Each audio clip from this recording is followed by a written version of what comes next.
Hello and welcome to the aForm show. My name is Alan George and thank you very much for tuning in. Each week, we sit across from thought leaders and change makers in the architecture and design space of the GCC. We dive deep into their experiences, both professionally and personally, and share their valuable insight as to what makes them tick. Our goal is to add value to your day and help you navigate your own personal creative journey. Finally, the opinions and the views of the guest speakers are that of their own. They do not necessarily represent the views and the opinions of the show or the host.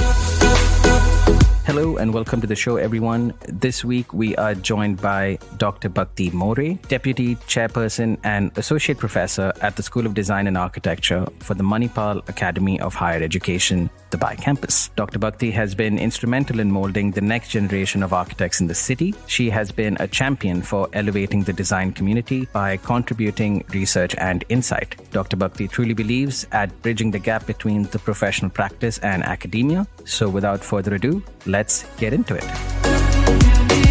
Good morning, Bhakti. How are you? Good morning, Alan, and pleasure to be here. Thank you so much. Thank you for making the time. Just off air, we were talking about how there's been multiple paradigm shifts in just one person's career in this field. So things like the metaverse have taken us all by storm. We'll get into that shortly, but just to kind of give us a bit of a brief, because as you know, our audience is kind of diverse and a bit all over the career spectrum.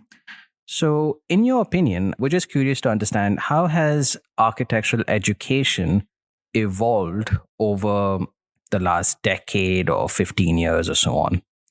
Yeah, so Alan, before we talk about architecture education, let's talk about the way the architecture profession has been shaping over the last few years.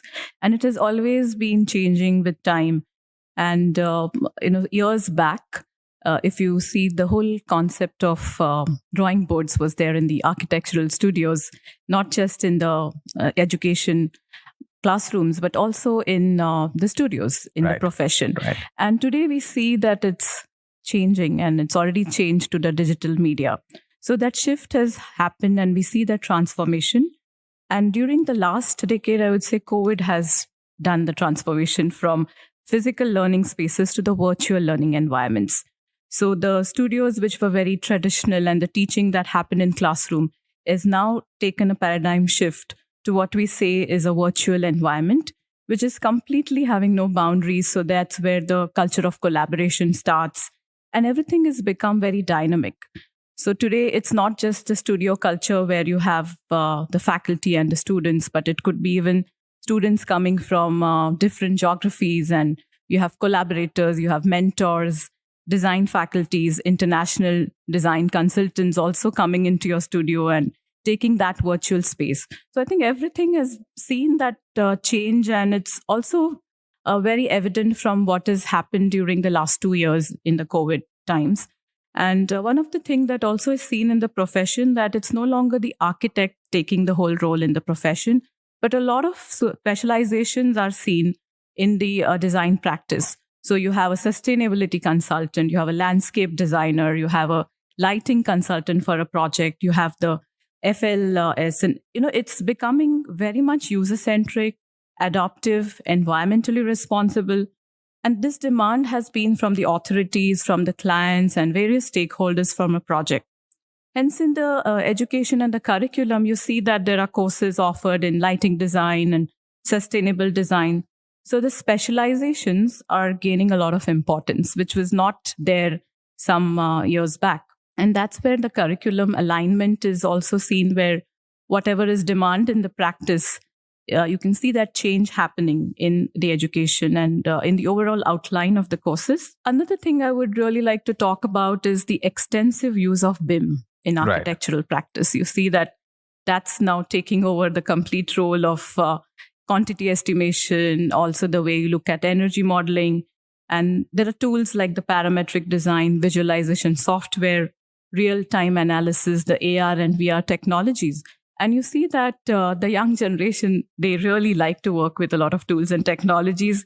They are faster than anybody else. And that's where we see that these tools and technologies have really seen that impact in the design studios. So where there was hand sketching, now you see that transformation to all these new softwares that are coming in. And the way we look at education is like reimagining it. Right. It's much different, and every year is going to be different. Some new changes are going to happen all the way.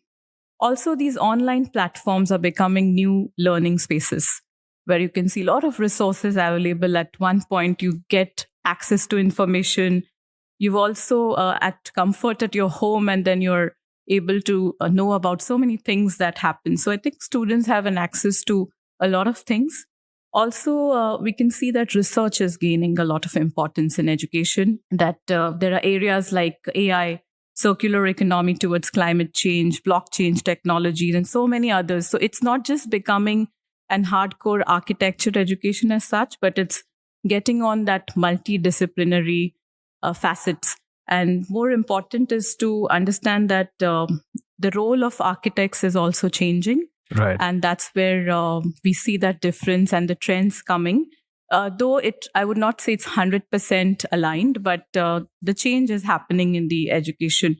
And the role of a faculty is not just only to guide the students, but also to facilitate the learning process. So that's the change that we can see. And there are areas where we can see employment opportunities, not just in the practice, but also in terms of having own setups, business management, and these other skills are also given importance. There are universities who offer courses designed with business. Right. And I think that's something which is changing. It wasn't there years back, and trends in curriculum, trends in way you look at design practice. So all that change is seen very rapidly. Interesting. I mean, that's a topic which we always cover, especially if it's a young studio. Every kind of designer's regret, rather, is I never learned about things like, what is a profit margin and what is liquidity and what is, equity and so on and so forth. And how do I actually set up cash flow and things like that. I'm a very good designer and I can design and deliver the project, but how do I make it financially viable? How do I grow a team? How do I recruit? Are all kind of aspects which I think most graduates typically don't really grasp at the university level, but I'm glad to know that it's being considered. A few other questions I had were kind of to just, dial it back a bit. And the fact that it's getting so diverse in education is obviously a good thing. But then I've always wondered about kind of like a very selfish question, actually, which is, I understand that there may be marking schemes and so on to kind of evaluate everybody fairly to an extent. But fundamentally, I've always thought, how can you actually grade design? Because, I mean, there are, classic examples of, the Zahas of the world who was basically ridiculed throughout entire her, university education. But then, of course, she goes on to be, one of the greatest of all times. And there are many cases like that, students who don't necessarily fit within the grading criteria and so on. So maybe there's no answer to this, but I'm trying to understand from your end as a professional in academia, can design actually be graded? And is there a better way to do it, or as is fine? What are your thoughts? Design is very subjective. And honestly speaking, even I have challenges to really grade somebody on design, because something that I perceive is something that is very individual. Right. And I feel that when we have to grade students, it's always good to invite industry experts. Right. And they grade it rather than the studio faculty grading it, because then we look at the perspectives that they have, and it is something that also adds on value to student when they give comments and say, this is what you should have done and you could do it better. And it's really very difficult to mark a design. Right. Because it's also sometimes what happens is some students start it in a conceptual stage very well, but maybe because of some constraints, they're not able to do it better. And the final presentation may not be good, but the process is very good. Right. So it's always a debate whether the process should be given more weightage or the final should be given more weightage.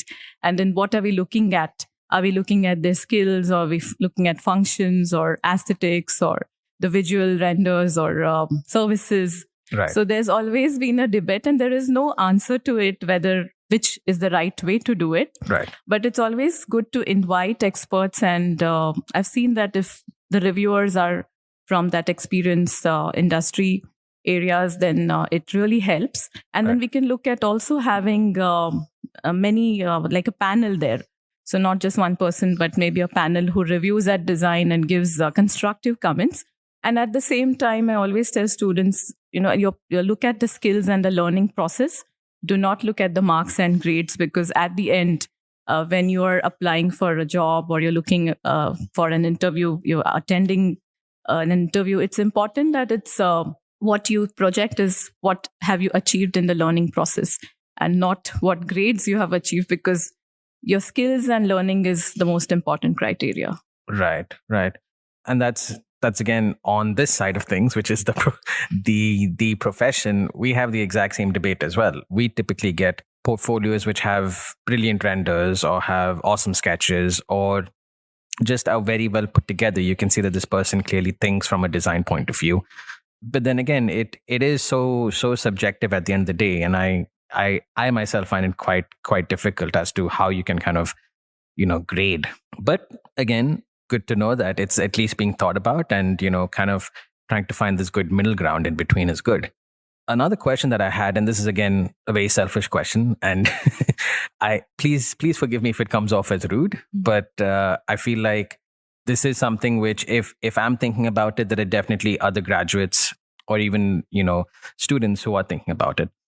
And I'll give you a bit of a backstory. Something like this podcast, as an architect, I obviously never learned audio engineering. Neither did I know about how to put this together. But it was something which I kind of just learned through online courses and YouTube and kind of seeing other people, how they did it, and kind of learned it from them.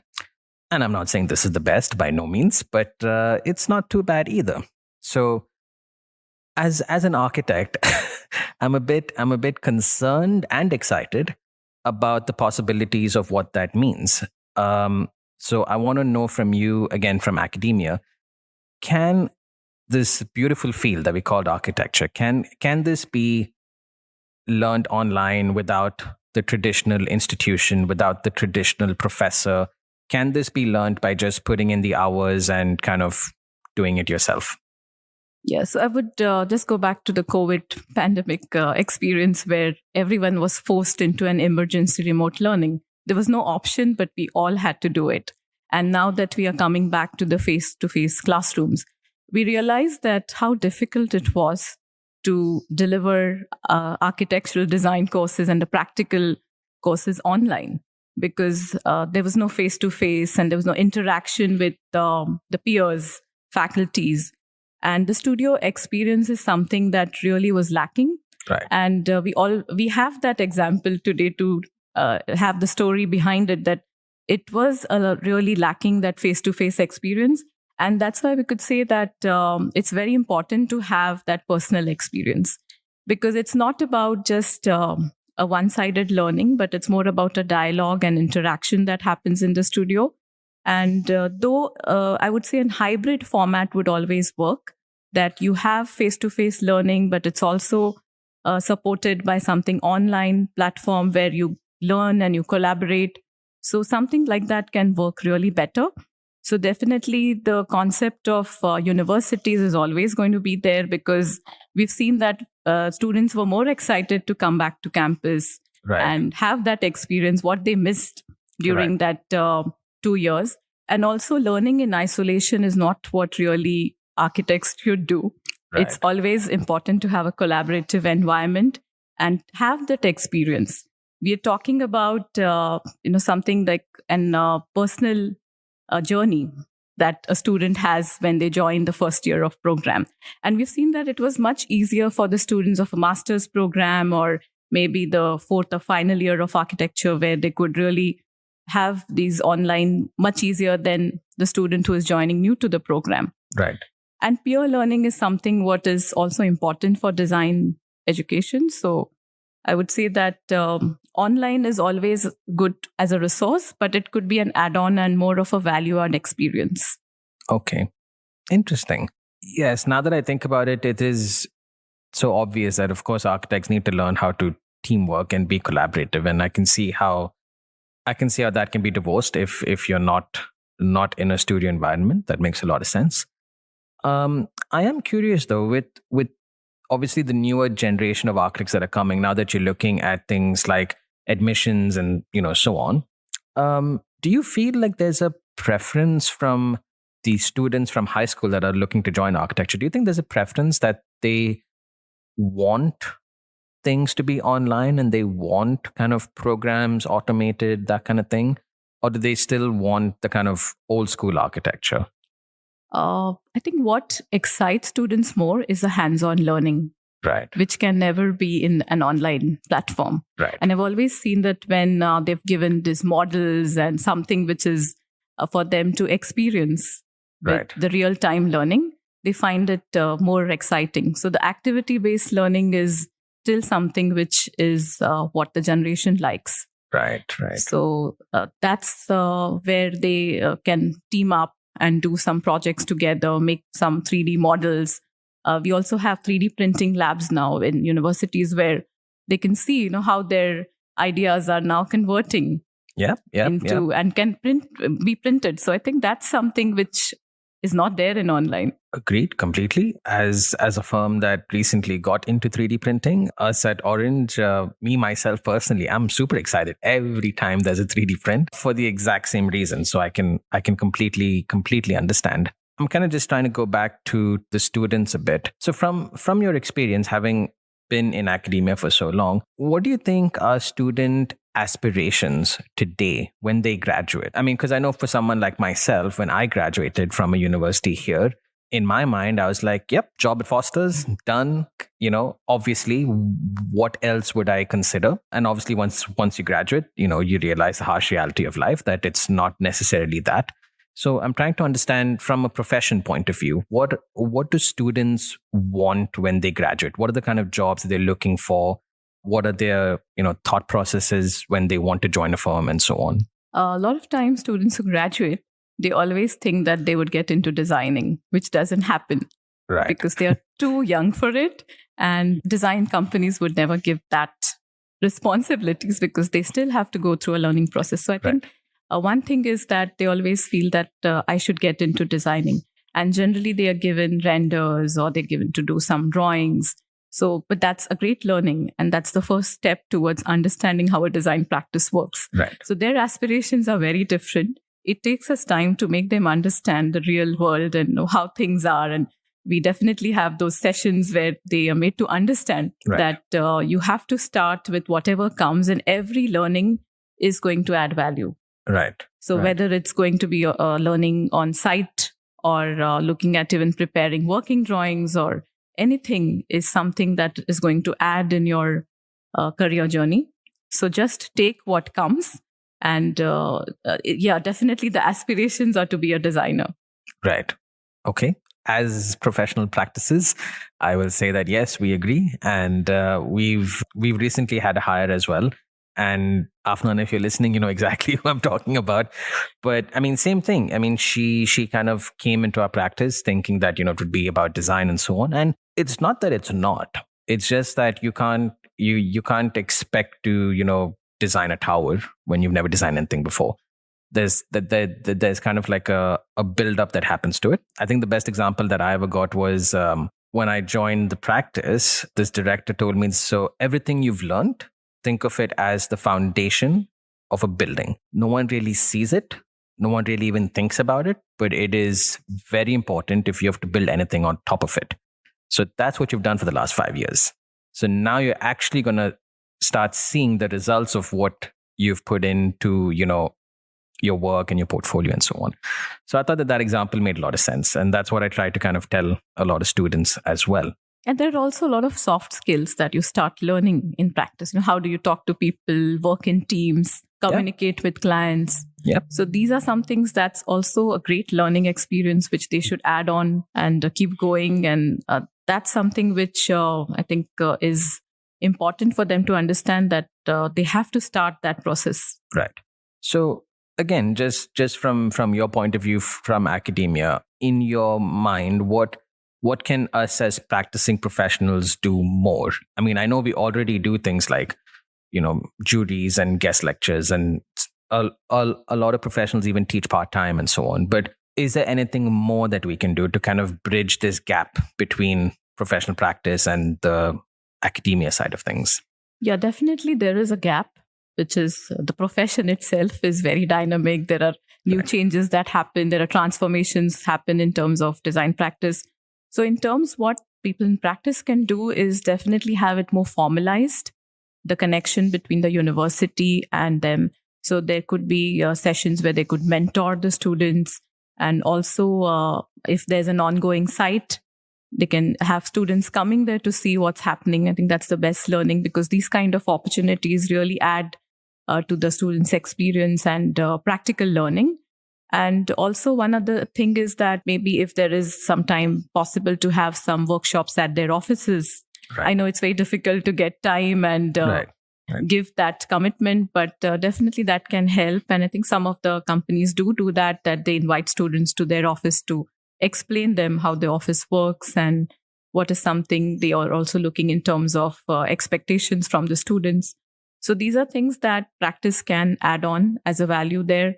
And wherever possible, the connection can also be done in terms of shaping the curriculum and making it more industry inclusive. And wherever possible, these collaborations and dialogues can keep happening. So there's a lot that happens, but definitely a more can happen to bridge that gap. Right. Industry professionals, if you're listening, we have a job cut out for us now. Now we know what we need to do. Let's get on it.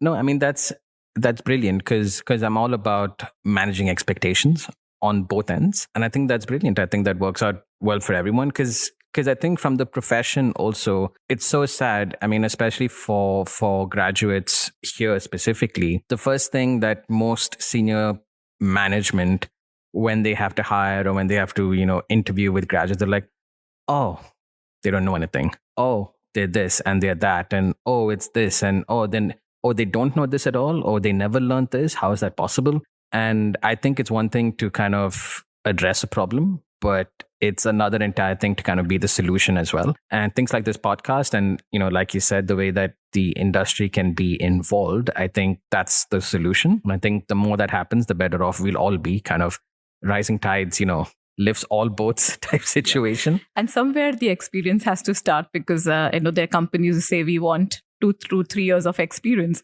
Yeah. But then where will that experience come if everyone wants experience?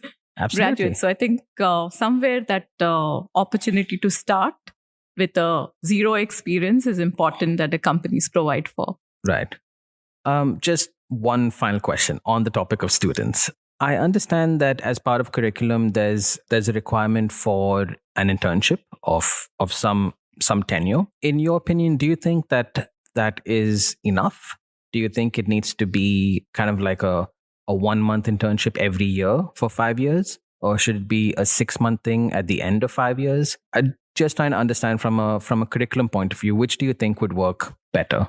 I think 6 months or 1 year always helps, because 1 month is a very short time. Right. And if they do it in first or second year, it's too early. Right. Because they're not really matured enough to understand how things work. And it's more important to have it in the last year, maybe the graduating year, where they know most of the softwares, they're aware of a lot of things, and it's learning for them to know how the practice works. Right. But internship is definitely important. And I see that they become very more matured when they are completed an internship and when they come back to us. So we see that difference is there and that impact is there on their overall thinking. Right. It makes a lot of sense. Okay. I've always wondered about that, because I've always thought that, maybe if, students right before high school, spent like a week or two in a practice and then did so, every summer or every 6 months or so, just a week or two, kind of just to see what's going on, how things work. I thought that maybe that would have also helped. But I think what you say makes a lot of sense. They'll be able to not just observe, but actually engage by fourth year, which maybe makes the experience a lot more better. Makes a lot of sense. Speaking of engaging with the environment, the big buzzword that we were talking about earlier, the grand old metaverse. I don't even know where do we start even about talking about this. So let's do it with baby steps. So students, again, what are their thoughts on what the metaverse is? To begin with, how do they see their role in this new thing? Yeah, so I remember there was a movie Avatar. Yes. Some years back, and it was the beginning of having this fiction and science fiction together. And now we see that there's a world of these virtual reality, and metaverse is beginning of a new world, I would say, which we had never imagined. And like a digital twin, you have a virtual reality. Right. So this is a new thing that has come up, and it's really going to attract students because they like technology and they get very much influenced by what's happening in the virtual environments. So I think one of the things that I see that students are getting into is augmented and virtual reality. They are also getting influenced by a lot of these tools which are there. And architectural consultancy are now being hired in metaverse. So I think that's a complete new trend that is going to impact the profession. Recently, Zaha Hadid Architects, they created a cyber urban city in metaverse where people can buy plots. I don't know if we had ever imagined this would happen. And there are digital buildings, there are assets, there are these avatars where parametricism is the concept there. And with this, I'm sure it's going to attract a lot of students to get into digital media and create this 3D avatars and use their skills towards the whole virtual environment. Also, I see this is a whole experience of immersive environment where there is a need for designers. So it's not just a digital infrastructure where consultants and companies are creating cloud computing and making the platform ready, but a lot of demand is going to be for architects. Right. And I can definitely see the opportunities opening for metaverse, for also students to be part of it. So there is new scope of a field which was never imagined even maybe last year. Right. So that fast development has happened, and we have to be prepared for this evolving space. Yeah, I agree. I think even for seasoned professionals in the field, I think this whole metaverse thing is definitely exciting. I don't think there's anyone that is saying, oh, it's not worth our time, or it's not this. I think every professional is really excited about it. I think like with anything new, there's a lack of information and a big learning curve with all professionals regarding this. So I think that might be the only thing slowing it down. But I can see from a graduate point of view how exciting this must be, because a lot of things which kind of curb their design thinking when they join a practice is engineering, MEP, gravity. Like I can't have like a 40-meter cantilever without a column of some kind. And these kind of things initially I've seen kind of makes them quite like, oh, I can't really do that. But in something like the metaverse, I mean, definitely, they can basically do whatever they want, and it's not gonna be a problem. In fact, that might even be what is wanted, a kind of inverse architecture, if you may. Is that the kind of sense that you're getting from the students as well? Are they really looking into this in a very kind of serious way? Yeah, I think today's students, they can dream more because they've got these tools and technology, resources, a lot of opportunities there for them. So I'm sure that with this kind of no boundaries, they can really have a wide expanse of their design thinking. Right. And there's no limit. And I'm sure there's no cost factor there. So you can just go There's crazy. No cost factor. There's no cost consultant to tell you you're over budget. That is true. And again, there is no structural constraints. You can keep on imagining. True. And probably when they do that, maybe it's going to help their in design thinking. It's also going to help them in looking at more creative thinking. Right. So there is, it seems a good platform, a good opportunity for them. And this is what reality is, that we are getting into the virtual world. Right. So we have to accept that it's there, and you have to give them that space to think. Right.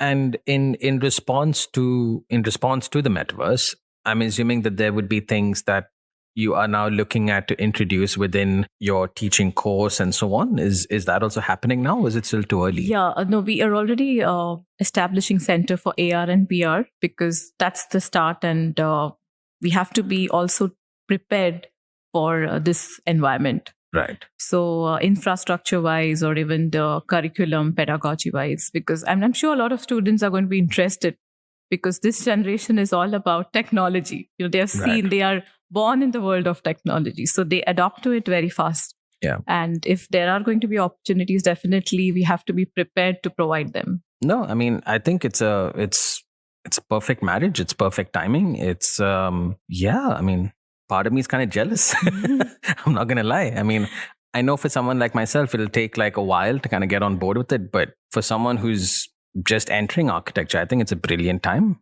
with all of this going on. Bhakti, I know that we've taken a lot of your time, so I'm going to stop the rambling now. We kind of have a question which is kind of like a show special, which is not shared ever.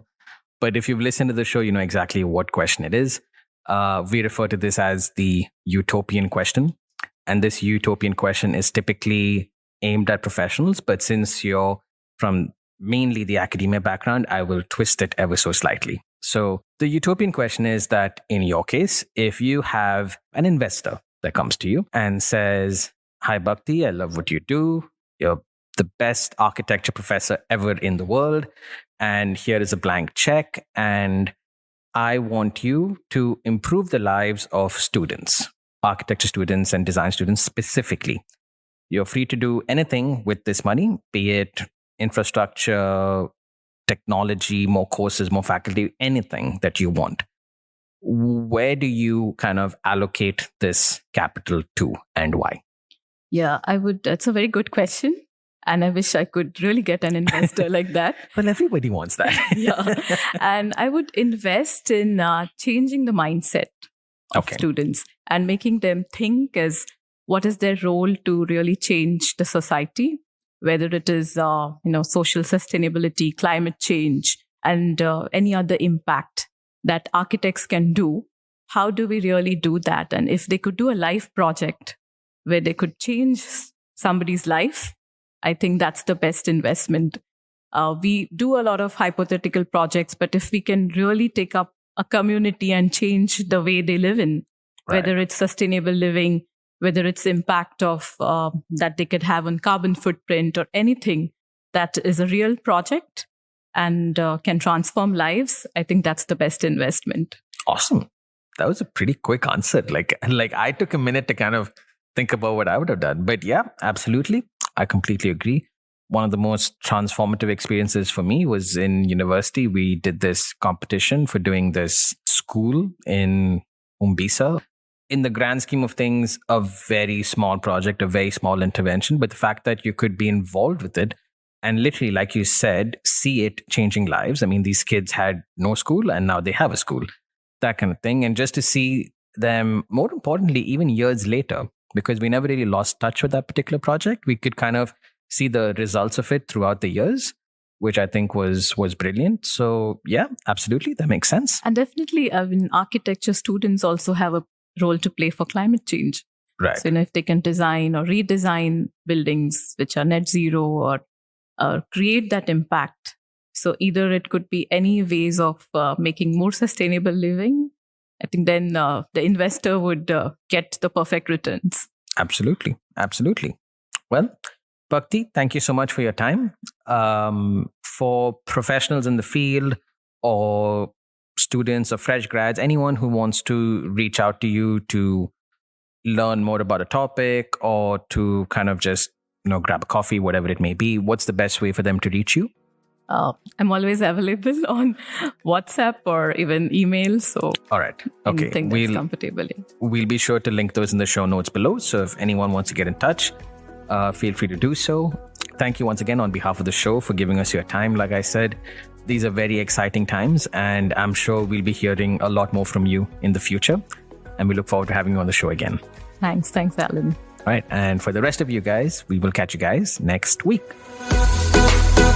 Fellow aFormers, thank you guys for listening. Thank you guys for being part of our journey, and thank you for the immense support we've been receiving for our episodes. It has and continues to be a very bumpy road, but we wouldn't want it any other way. If you enjoyed this episode and it brought you value, please share this episode with anyone who may benefit from it. But of course, if you loved the episode, follow us on Instagram and LinkedIn, send us a little DM, and we may just send you a secret link to a secret episode which we've been working on. Wink, wink, nudge, nudge. See you next time. Keep sketching.